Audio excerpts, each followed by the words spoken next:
Hello Philippines! Ito po mga kabayan ang sinasabi nga po ng mga kritiko ng ating mahal na Pangulo na si BBM na mas mataas daw po ang kriminalidad sa unang 2 taon na panunungkulan ng ating mahal na Pangulo. At yan po mga kababayan ang ating pag-uusapan ngayon.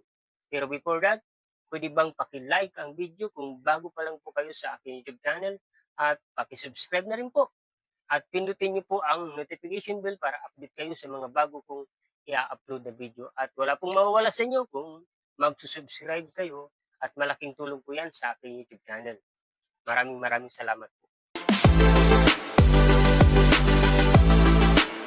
At ito po mga kabayan ang ating pag-uusapan ngayon na sinasabi po nga ng mga kritiko ng ating mahal na Pangulo na mas mataas daw po ang krimen na nangyayari ngayon sa panunungkulan sa unang 2 taon na panunungkulan ng ating mahal na Pangulo kaysa panahon ni Duterte sa unang 2 taon na panunungkulan ni dating Pangulong Duterte.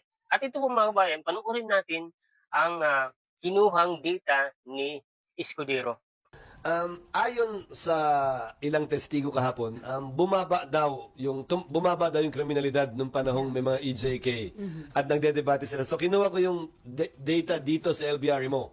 So, Yung crime index, sir. ang crime index na tiningnan namin ay mula 2016 to 2018, same period ngayon. July 1, 2016 to April 21, 2018. Kinumpara namin sa July 1, 2022 at April 21, 2024 para parehong datos. Hindi pwedeng bilangin yung buong termino ni Pangulong Duterte dahil pandemic tayo eh. Eh kung wala namang lumalabas, di ba? Hindi tamang comparison. So yung unang 2 taon lang. Tandaan nyo, sinimula ng war on drugs o 2016 pa lamang.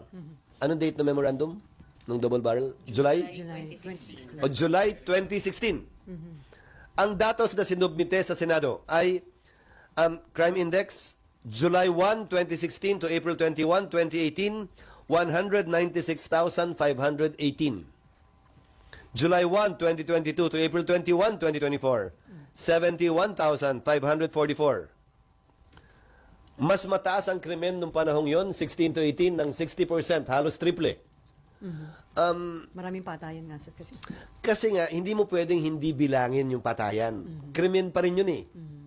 Extrajudicial killing nga, it's a crime. Hindi mo pwedeng hindi bilangin yon sa crime index. So they are claiming daw na mas safe no, nakakapaglakad daw kahit anong oras. So, mas mataas yung crime nung time ni Dami ng patayan. Yon ang sinubmit sa amin. Pinacheck ko lamang naman dahil na-curious din ako kahapon kung totoo nga ba yon. Dahil kasama yung bilang ng mga biktima ng drug war. Lahat naman yun, alangan namang hindi mo bilangin yun. So, sir, yun yung joke na mas tahimik ng panahon ni... Maraming pinatahimik. Hindi, sinasabi ko lamang ay hindi yan sumusunod sa datos at statistics na sinubmit sa amin noong mga panahong yon ng sarili din niyang administrasyon, ng sarili niyang DILG noon at ng kasalukuyang DILG. So ngayon guys na napanood natin ang sinabi nga ni Escudero na talagang talamak po ang patayan noong unang 2 taon ng Duterte administration. Kasi nga po, di ba, nandun tayo sa war on drug, talagang pinapatay niya at talagang yun ang sinasabi niya na lilipulin niya sa 6 na buwan pero hindi po nangyari at talagang maraming nga po ang namamatay at maraming nadadamay sa patayan pero hindi po nasugpo ang droga.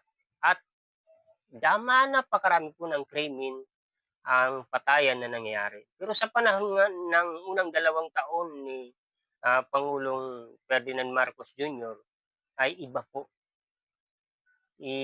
Sa tingin ko, parang wala namang hindi masyado. Makikita natin ang data na napakaliit ng data ng nangyayari na krimen.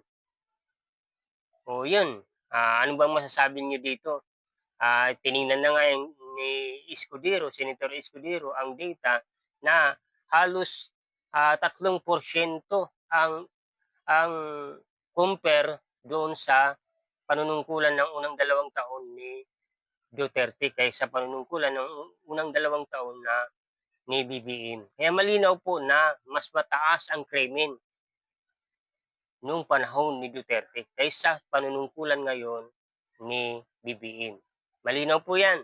Kaya sinasabi nga, binabaliktad ng itong mga mapanirang mga tao na talagang sinisiraan at talagang gusto nila ipaniwala sa mga kababayan natin na mas mataas daw po ang krimen ngayon kaysa noon sa panahon ni Duterte. Malinaw po yan na mas mababa po ngayon ang krimen. So, ano ba ang komento nyo dito? Ilagay nyo po sa comment section at yun ay atin pong mababasa yan. Maraming salamat po sa inyong panonood at ah, sana po ay maunawaan natin na mas mataas po ang krimen noong panahon ni Duterte kaysa panahon ni Pangulong Marcos ngayon.